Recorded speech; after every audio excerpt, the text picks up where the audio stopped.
આજે તો આ મિત્રો શું થઈ ગયું છેલ્લે સુધી જોવા માટે બન્યા રહેજો।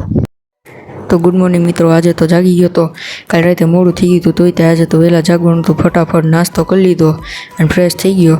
ત્યારબાદ તો આપણે હાલતા થઈ ગયા માતાના મઢ જવા માટે, કેમ કે આજે જવાનું હતું ઘર, એટલે બસ ફટાફટ માતાના મઢ પહોંચી ગયા અને માતાજીના દર્શન કરી લીધા।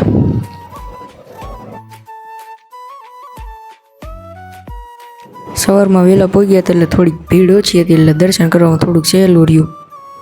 બસ ફટાફટ દર્શન કરી લીધા અને ત્યારબાદ તો આપણા મામા આવી ગયા હતા આપણી માટે બેટ લઈને, એટલે બસ ફટાફટ આપણે તો બેટ લઈને હાલતા થઈ ગયા મુંદરા જવા માટે।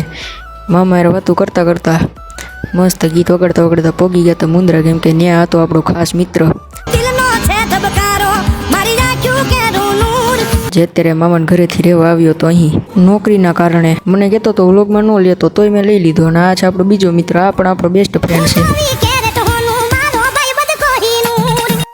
ત્યારબાદ તો મિત્રો આપણે જમી લીધું હતું ને એ આપણને એની સોસાયટી બતાડવા લઈ જતો હતો, એટલે પછી આપણે હાલતા થઈ ગયા સોસાયટી જોવા માટે।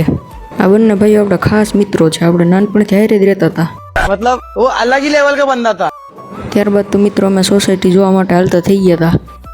ત્યાં તો બધા આગળ થઈ ગયા હતા, ભાઈ દોડવા માંડ્યા। તો મિત્રો હકીકતમાં વાત એવી છે કે જ્યારે હું છે ને 2-3 વર્ષનો હોઈશ ને ત્યારનો આ બંને મિત્રો સાથે હું મારા મામાના ઘરે આવતો એટલે સાથે રહેતો। આપણે એની સાથે તે બધું ફૂલ ભરતું, સમજણું મારા ઘરની બાજુમાં જ રહેતા, એટલે હું 24 કલાક એની સાથે જ રહેતો। અને અત્યારે હું 16-17 વર્ષનો છું, અમે આટલા વર્ષથી સાથે જ રહેતા હતા અને હવે એ લોકો ધંધા માટે થઈને બહાર ગામ આવ્યા। આ એક્ટિવાવાળો હમણાં અડાડી દેતો। તું મેરે સે પ્યાર કરતી હે યા નહીં કરતી? અને અત્યારે હવે મામાના ઘરે આવું તો થોડુંક સૂનું સૂનું લાગે, કેમ કે બંને મિત્રો આપણા ખાસ મિત્ર હતા, સમજણું બંને ભાઈઓ પાકા દોસ્તાર હતા આપણા।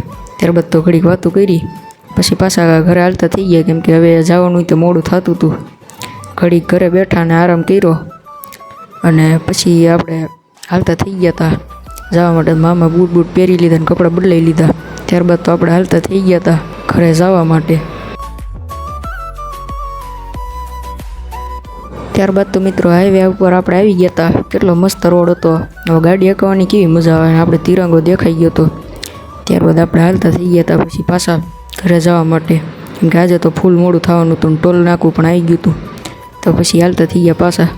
આજ તો આપણે 99% છે સાંજે જ પગત જો, અત્યારે સાંજેકના મોરબી પહોંચી ગયા છીએ, 5:30 જેટલું થઈ ગયું છે અને અત્યારે આપણે ગામે પણ હવે આવી ગયા છીએ અને બસ ઘરે પણ પહોંચી ગયા ને ફટાફટ ફ્રેશ થઈ ગયો, નાહી લીધું। ત્યારબાદ તો મિત્રો પણ આપણને લેવા આવી ગયા હતા, એટલે પેપ્સી ખાતો ખાતો હાલતો થઈ ગયો મંદિર કોર જવા માટે। તો ઘડી મંદિરે બધા બેઠા હતા, ઓલો ફેસ રિવીલ વાળો તો આપણી રાહ જોઈને બેઠો હતો, તો ઘડીક બેઠા ને પાછું ફેસ રિવીલ કરવાની કોશિશ કરી પણ એને ન કર્યું। તો પછી ઘડીક વાતું કરીને મોજ કરી, ત્યાં ગાંડીગીરનો હાવો જ આવ્યો।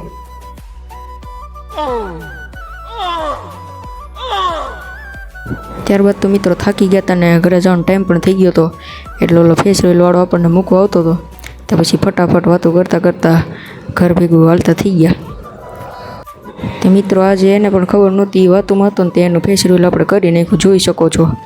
અને અત્યારે તો ગામમાં છે ને ડોગેશભાઈનો આતંક ફૂલ થઈ ગયો, જ્યાં જો ને ડોગેશભાઈનો જ ખોફ છે, જેમ કે તમે અત્યારે જ જોઈ શકો છો, ભયા છે કારણ વિનાના, ગેંગ વોર ચાલુ થઈ જશે હમણાં રાતે। ત્યારબાદ તો મિત્રો આપણે ઉપર આવી ગયા હતા સુવા માટે, ઘડી ખીચકે બેઠો હિંચકો ખાધો અને આજનો મારો વિડીયો લોકો અહીં સુધી હતો। Good bye, good night.